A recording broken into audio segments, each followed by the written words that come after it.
সমগ্র জাতি আজকে উন্মুখ হয়ে আছে। এই নতুন নেতৃত্ব বর্তমান ভূ রাজনৈতিক পরিস্থিতিতে, এই জটিল রাজনৈতিক পরিস্থিতিতে দেশের সম্পূর্ণ একটি নতুন রাজনৈতিক যে পরিস্থিতি, সেখানে তিনি নতুন বার্তা নিয়ে আসছেন। মানুষকে জাগিয়ে তোলবার জন্যে বাংলাদেশের ইতিহাসে একটা নতুন সূর্যোদয় হবে, এই আশা সবাই করছে।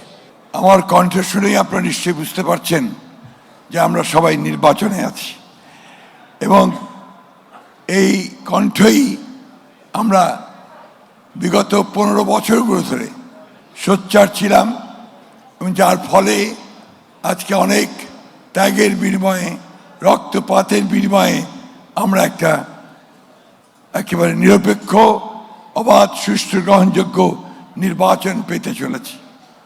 এই ত্যাগ, আত্মত্যাগের বিনিময়ে আমরা আমাদের নেতা যারা তারেক রহমান সাহেবকে দেশে ফিরিয়ে আনতে সক্ষম হয়েছি।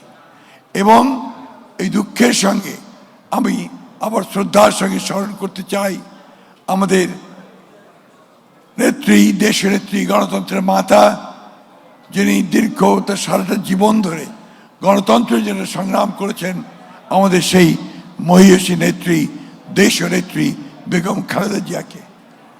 আমি আজকে স্মরণ করতে চাই আমাদের দলের প্রতিষ্ঠাতা, যিনি স্বাধীনতার ঘোষণা দিয়েছিলেন।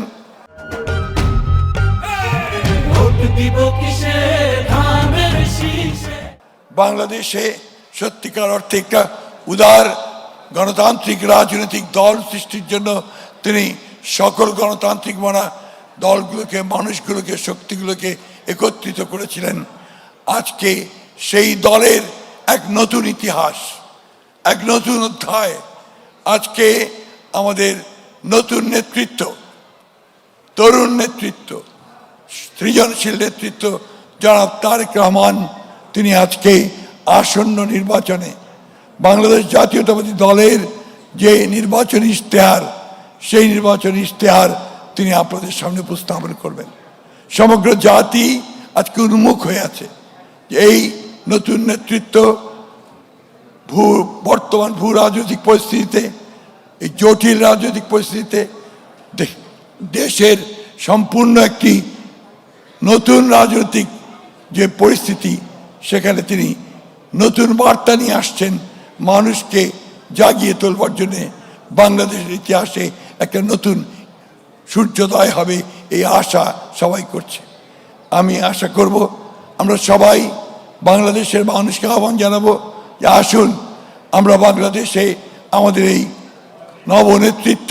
নেতৃত্বে নতুন এক ইতিহাস সংযোজন করি।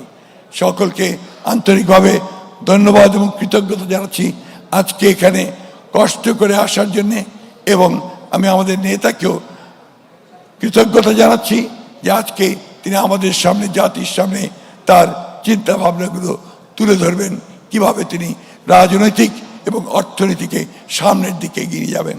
সকলকে আবার ধন্যবাদ। আসসালামু আলাইকুম, খুদা হাফেজ। বাংলাদেশ জিন্দাবাদ, বাংলাদেশ জাতীয়তাবাদী দল জিন্দাবাদ।